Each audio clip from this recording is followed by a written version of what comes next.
ગુજરાતમાં એક જ મંત્રી એવા છે જેની પાછળ સમાજનું પીઠબળ છે. એ છે પરસોત્તમભાઈ સોલંકી. છે કેટલાય વર્ષોથી મંત્રી છે અને કોઈની હિંમત નથી એને કાઢવાની. શું કામ? કેમ કે એની પાછળ સમાજનું પીઠબળ છે. તો સમાજના પીઠબળ વાળો નેતા કેવો હોય એનો દાખલો આ રહ્યો. બાકી બધા શું છે? આયારામ ગયારામ. હવે એનું શું સન્માન અને કેવું સન્માન? જેનું પોતાનું કોઈ આત્મસન્માન નથી એનું સમાજ શું સન્માન કરવાનું? ભાજપની સરકારે શું કરી કે મંત્રી એવાને બનાવવાનો જે નમાલો હોય, નબળો હોય, નિર્બળ હોય, વિલપાવર વગરનો હોય, એનામાં બહુ કઈ લાંબી ગતાગમ ન હોય, જેથી કરીને જેમ દબાવવો હોય, જેમ દુરુપયોગ કરવો હોય, જેમ ઘસવો હોય, જેમ એને છોલવો હોય એમ છોલી શકાય. અને છેલ્લે જયારે એને કાઢી મૂકે મંત્રીમંડળમાંથી રાતોરાત કે ચાલો એ નીકળો બધા જ ભાગો અહીંથી, ત્યારે સમાજ નારાજ ન થાય. કેમ કે આજે સમાજ સન્માન કરે છે, પણ મંત્રીમંડળમાં કાઢી મૂકશે ત્યારે સમાજ નારાજ નહીં થાય. શું કામ? કેમ કે સમાજનો નેતા તો છે જ નહીં. જૂના જમાનામાં એવું હતું કે મંત્રીમંડળમાંથી એકાદા વ્યક્તિને પડતો મૂકે તો આખો સમાજ નારાજ થતો ને એનું પરિણામ ચૂંટણીમાં દેખાતું. એટલે ભાજપે નક્કી કર્યું કે જે સમાજનો નેતા જ ન હોય, સમાજ આરે જેને કઈ લેવા દેવા જ ન હોય, સમાજની અંદર ભાવનાથી જોડાયેલો ન હોય, જેની પાછળ હજારો યુવાનો કે હજારો વડીલો જોડાયેલા ન હોય, એવા ગાંડાને મંત્રી બનાવવાનું. એટલે ભવિષ્યમાં જયારે એને મંત્રીમંડળમાંથી કાઢી નાખો ત્યારે આખો સમાજ નારાજ ન થાય. એટલે આજે જે સન્માન થઈ રહ્યું છે એ સમાજના નેતા નથી થઈ રહ્યું. એ તો ભાજપની પોલિસી છે. પેલા પીઢ માણસે શું કીધું કે જેની પાછળ સમાજનું પીઠબળ ન હોય એને જ મંત્રી બનાવવાનું.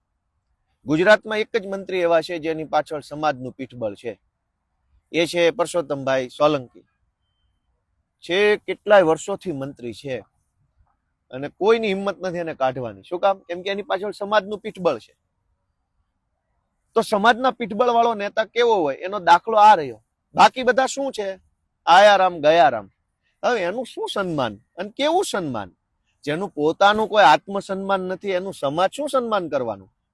સમાજના પ્લેટફોર્મ પરથી તો વટવાળા હોય એના સન્માન થતા. જૂના જમાનામાં સન્માન કોના થતા? વટવાળા માણસનું સન્માન થતું, સ્વાભિમાન વાળા માણસનું સન્માન થતું. સ્વાભિમાનના ભોગે એ માણસ કંઈ પણ કરવા તૈયાર ન થતો, એવા માણસનું સન્માન થતું. આજ સ્વાભિમાન બાભિમાન કઈ નહીં ભાઈ, મને તો ભાજપમાં જે કહે છે હું કચરા પોતાય કરીશ મંત્રીમંડળની ઓફિસમાં, એવા માણસોના સન્માન.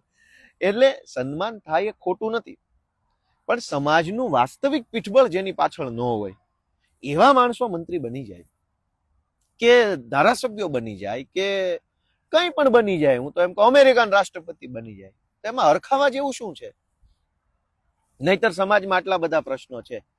જમીન માપણીનો પ્રશ્ન છે. આખા ગુજરાતમાં એટલી હદે ખેડૂતો પરેશાન છે જમીન માપણીના કારણે કે એની કોઈ પીડાનો પાર નથી.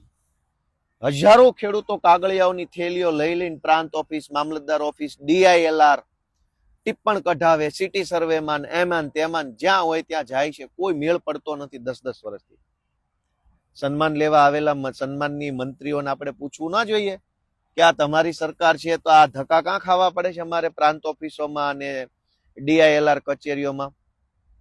અનેક લોકો પોતાની જમીનની મેટરોમાં ખાતરની લાંબી લાંબી લાઈનો લાગે છે, બિયારણમાં કોઈ છેતરી જાય છે, ટેકાના ભાવની ખરીદીની અંદર ભયંકર ભ્રષ્ટાચાર થાય છે. તો આ સન્માનની મંત્રીઓ જે આવી રહ્યા છે એને કોઈ કહેવા વાળું નથી કે આ બધું ખોટું થાય છે, તમે નથી જોઈ રહ્યા? પણ આ લોકો સમાજના નેતા નથી એટલે જ મંત્રી છે. તો પછી જે સમાજનો નેતા જ નથી એનું સમાજ દ્વારા સન્માન કેવું આવે?